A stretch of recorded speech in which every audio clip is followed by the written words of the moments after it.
right, John, Carla, are you there? I'm here. Can you hear me?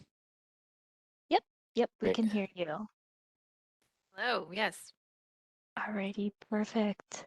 All right, well, thank you everyone for waiting for us. We apologize for those technical issues, but anyway, good afternoon, and thank you for joining Senator Bob Casey's Earth Day celebration webinar series. Today's session is hosted by United States Senator Bob Casey's office and the U.S. Department of Energy. We're grateful for everyone taking the time to join this call today. I want to start by introducing myself and the other panelists on this call. My name is Andrea Guscott, and I am one of Senator Bob Casey's constituent advocates. Also on this call from Senator Casey's office is Tabby Gilbert. From the DOE, we are joined by uh, Carla Frisch and John Agan. We're grateful for all the panelists' willingness to join our office for today's webinar. And before we get started, I will quickly note that if you have any questions, please hold them until the end of the presentation when we will have a Q&A session. We ask that you please keep your questions general and applicable to as many people as possible since this is a public call. If you have questions regarding your own specific situation, contact information for Senator Casey's office and the DOE will be provided during the presentation for you to reach out to directly. And at this time, I'm going to turn the call over to the Department of Energy to delve into clean energy tax credits. Great. Well, thanks so much for having us here today and happy Earth Day. We're really pleased that all of you are able to join. And for those who watch later, welcome you too. We're happy that the Senator is focused on clean energy. So today we're going to talk about the Inflation Reduction Act and some of the clean energy tax credits that are available to consumers. They've been greatly expanded as far as the amount of tax credits and the things that are covered. So we can move into the next slide here.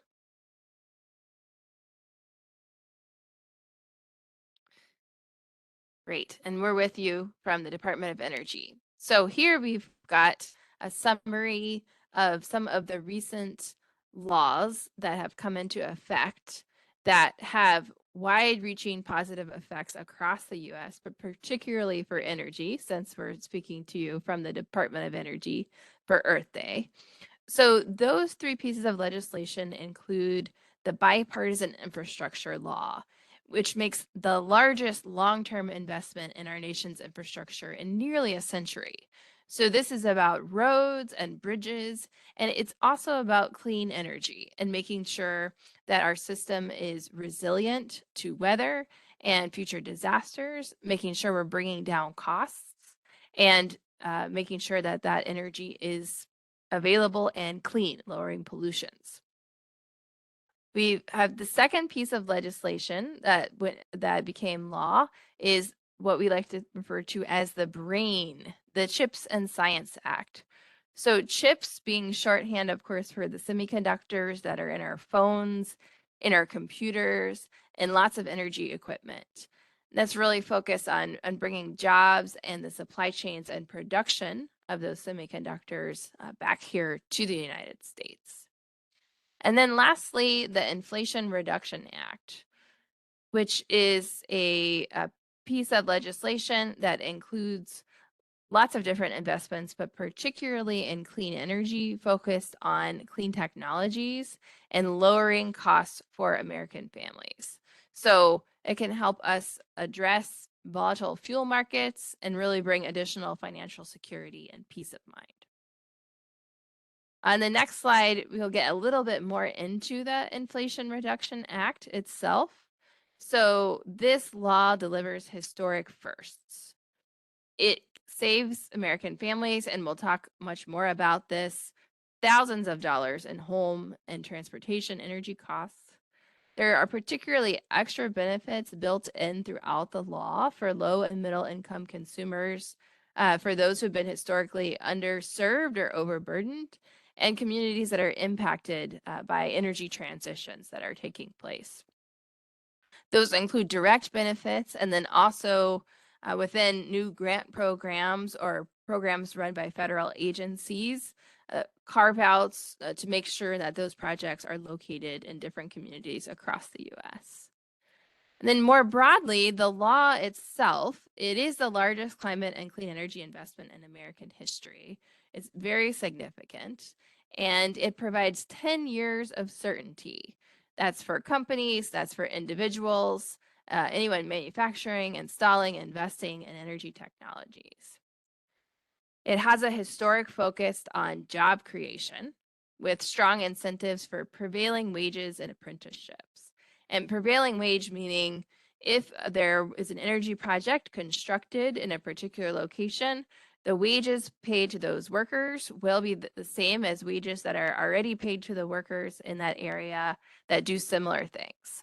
We got to make sure that those wages are fair. And lastly, the law itself, combined with the bipartisan infrastructure law, is expected to reduce greenhouse gas pollution in the United States to 40% below 2005 levels by 2030. So very significant all around. On the next slide, really getting into what does this mean for you as an individual, as a family, as a consumer.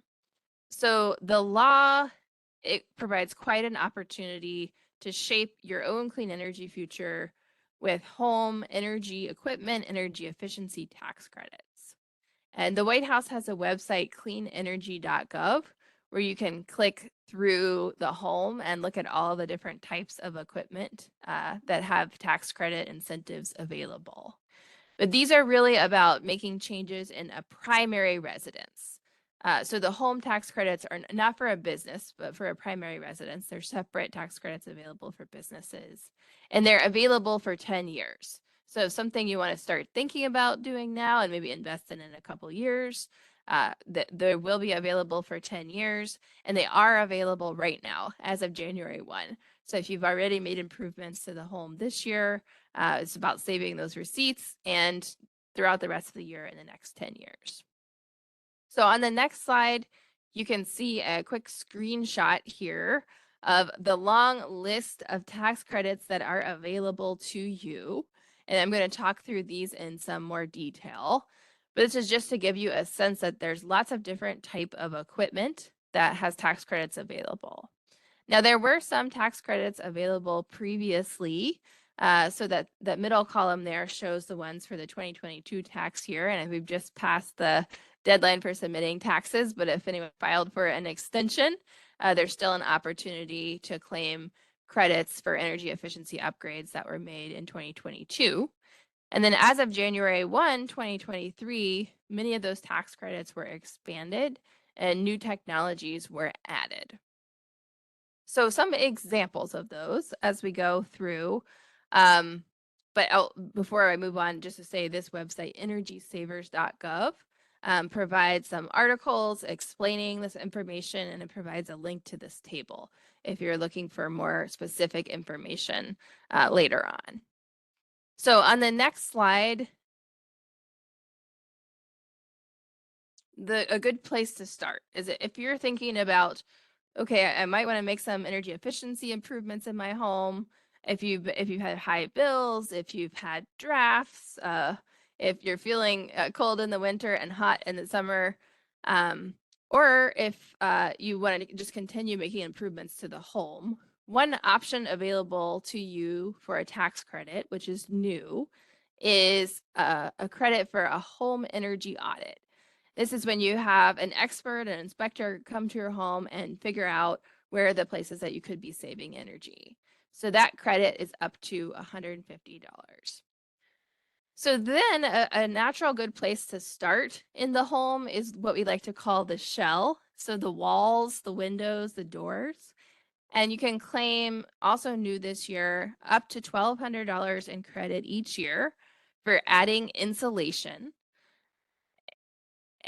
or installing efficient windows and doors. So for the doors, that means ones that meet Energy Star requirements. There's an Energy Star label on them when you buy them in the store.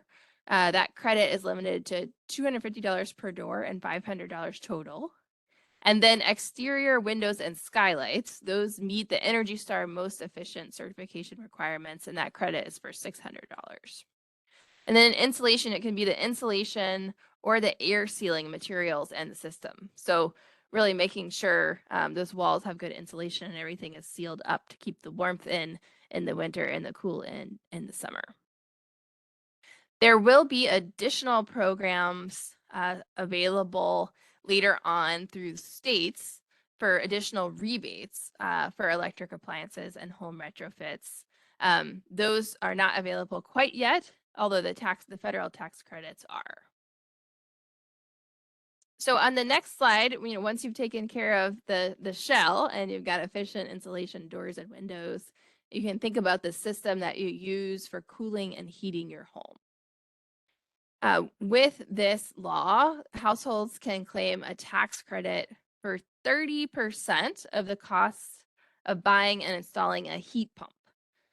So it's called a heat pump, but of course it's for heating and cooling. And that tax credit can be up to $2,000.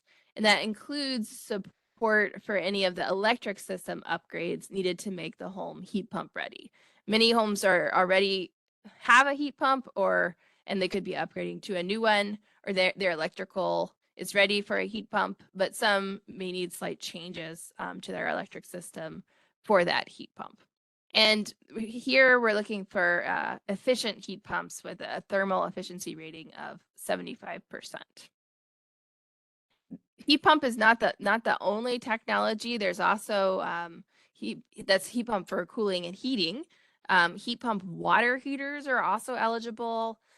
Similarly, biomass stoves, geothermal heat pumps, solar water heating, efficient central air conditioners, and then other efficient heating and water heating equipment. So quite an opportunity throughout the home. On the next slide, if you've been thinking about getting some solar panels, that's definitely an opportunity here. So households can receive a tax credit to cover 30% of the cost of the solar panels.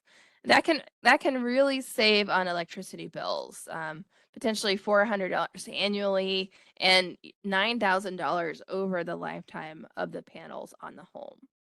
So this is for solar systems that have a battery storage, battery backup, which you could use if there's a power outage. Also, which is new with this law, a standalone battery storage system. So if you wanted to have a battery backup system without solar. Solar is a great example here, but it also applies to wind, to geothermal power generation, and to fuel cells. And then next up, if you've got the efficient home, you got the solar panels on the roof, and then moving out to the garage or the driveway or the street parking, there are electric vehicle tax credits. These were in the news a lot this week because a new list of eligible cars for the tax credits came out this week. So for a new electric vehicle, income qualified households can receive a tax credit of up to $7,500. So income qualified means as an individual, $150,000 maximum income, as a head of household, $225,000, or a couple, $300,000. And that could be this year's income or the prior year's income. And then if you meet that income requirement, you can get the tax credit of $7,500 on vehicles that are $55,000 or less, or for vans, SUVs, trucks, pickup trucks, $80,000 or less. So to make that a little bit more practical, some examples of cars that are eligible are the Chevy Bolt, the Ford F-150, the Jeep Wrangler plug-in hybrid electric. New this year is for previously owned electric vehicles or for used vehicles, income qualified households, which in this case means a slightly different income. So for used vehicles, as an individual, you have a max income of $75,000, $112,500 filing as head of household, and $150,000 for a couple. then you can get a $4,000 tax credit on vehicles, and used meaning they've been used for at least 2 years. So all of that is listed very clearly on fueleconomy.gov, which is a website that's got a bunch of other great information too. But an expansion in the possibility, particularly for used vehicles, which could not get the tax credit previously. And part of the design of this tax credit is really making sure that the supply chain for these electric vehicles is as much as possible in the United States. So the broader implications being more jobs, more manufacturing opportunities here in the United States. On the next slide, just as you go about thinking about this tax credit eligibility, there's lots more information on the IRS website. Good to double check there for anything. Homeowners in particular are eligible. Renters may be eligible for certain expenditures. On all of the efficiency things that I discussed, the insulation, doors, window, and the clean energy like the solar, there's no income requirements. But the EV tax credits do have those income requirements. So for efficiency and clean energy, you're looking for IRS form 5695. But practically this means when you're making some upgrades, when you're buying equipment, keep your receipts, and then you would file those on your taxes in the next year. So if you use a home tax preparation software, they'll often have a bubble that pops up and say, did you do home energy upgrades? And it'll walk you through the opportunity to submit on your taxes. So next, on the next slide, a little bit different from taxes, is home energy rebates. So tax credits being you're paying your taxes and you get a reduction in the amount of taxes that you pay. And the rebates take a different form. They're not related to the taxes. These are not available yet, but Department of Energy is providing funding to states, including Pennsylvania, and tribes to set up these programs. And there's 2 different types of rebates that will be available. One is a home efficiency rebate. So this is for the energy use and the efficiency of the entire home. So if you're figuring out how to reduce energy, how to increase efficiency of the home, that would be the home efficiency rebate. And that can be up to $4,000 per household. And then for lower income households, it can be up to $8,000.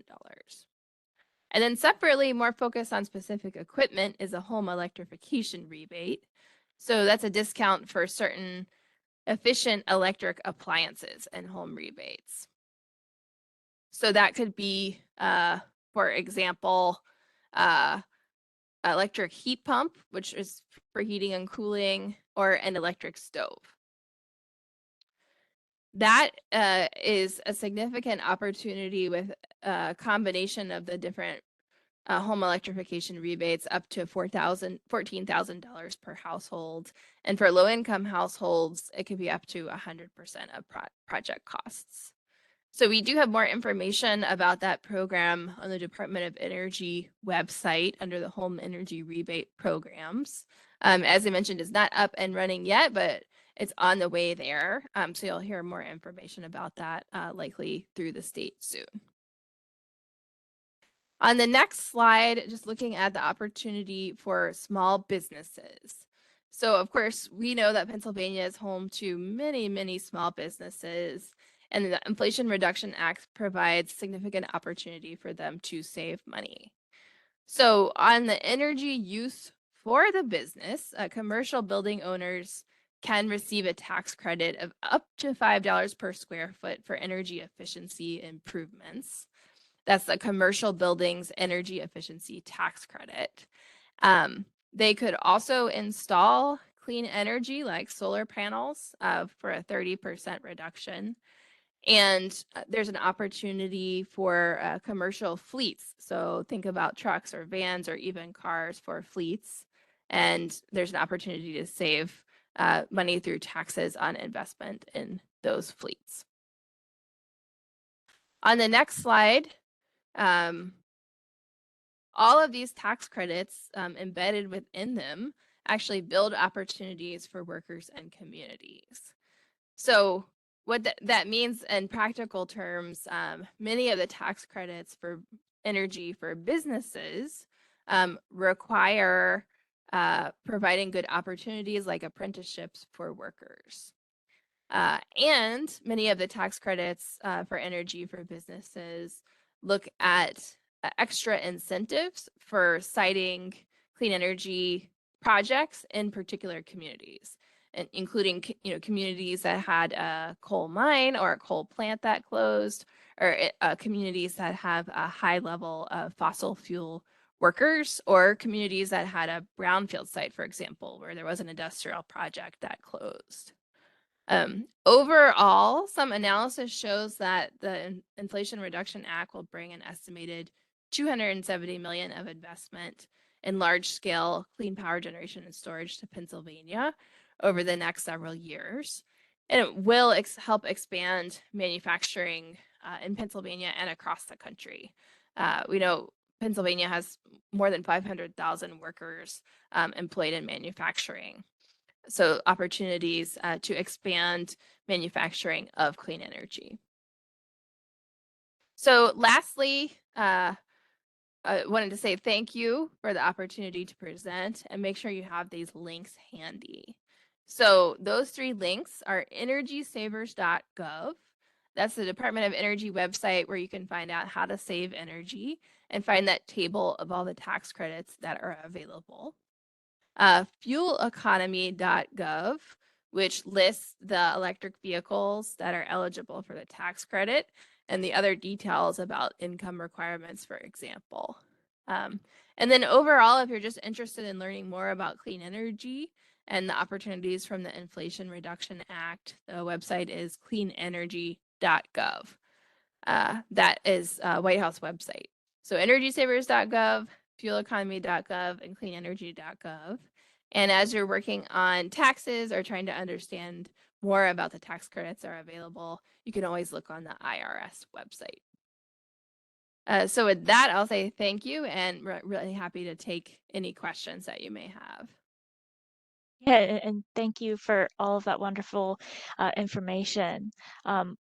If anyone has questions, please hold your questions until the end of the presentation. So Tabby, if you want to go to the next slide. Alrighty, so Senator Casey's Office of Constituent Services consists of a team of constituent advocates who assist constituents who are experiencing issues with a federal agency. This includes, but is not limited to, Social Security benefits, missing passports, IRS problems, VA benefits, immigration snags, SBA concerns, and more. Patty, if you want to go to the next slide. And it's important to note that if our office cannot provide assistance, such as if the issue is with the state or a private entity, we can refer constituents to someone who can best help in those situations. So next, I'm going to provide an overview of how Senator Casey's office may be of assistance to constituents regarding Department of Energy issues and navigating federal agencies. So regarding the Department of Energy, Senator Casey's office can connect with the DOE on your behalf if you have a loan or grant application that you would like a status update on, or if you have a question or concern about the loan or grant that you've applied for or have received. We can also be helpful in obtaining status updates if you have a pending security clearance with the Department of Energy for adjudication. And with the recent passage of the Inflation Reduction Act, which Senator Casey was proud to support, we are also receiving lots of questions from constituents about the clean energy tax credits and rebates that were included in the legislation. Our office is happy to try to help answer questions that folks may have and refer you to an applicable state agency that will be administering the rebate programs. Next slide. So if you'd like to request assistance with a federal agency from Senator Casey's Office of Constituent Services, please do not hesitate to contact our office. We can be reached at the phone number 717-231-7540 or our toll-free number, which is 866-461-9159. And you can also reach out via Senator Casey's website, which is www.casey.senate.gov/contact/assistance. So now we will open this portion of the presentation for questions for the Department of Energy or Senator Casey's office. If you have a question, you may click the raise hand button, which is at the bottom of the participants list, to indicate that you have a question. I'll call on participants that have questions one by one and unmute you. Please note that this is a public call, so we ask that you please keep your questions general. If you have a specific issue, please feel free to contact us via the information currently on the screen.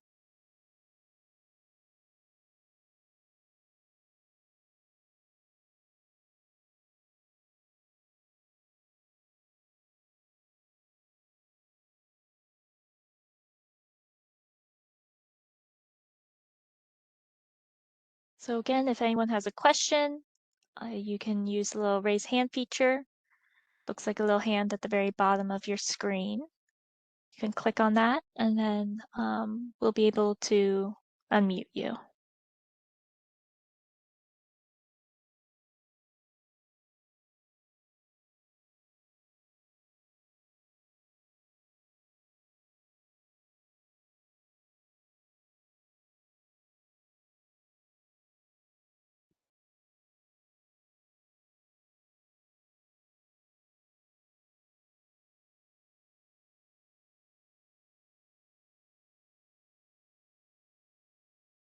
Alrighty, well, not seeing any questions. Um, if you think of a question after the webinar, feel free to reach out to our office via the information on the screen, and we'll be more than happy to answer the question that you may have. But I want to thank again our panelists for joining our call today and for giving us that wonderful information. And also thank you to you, our viewers, for coming today to listen and learn more about clean energy tax credits. All right, I hope you all have a wonderful rest of your day.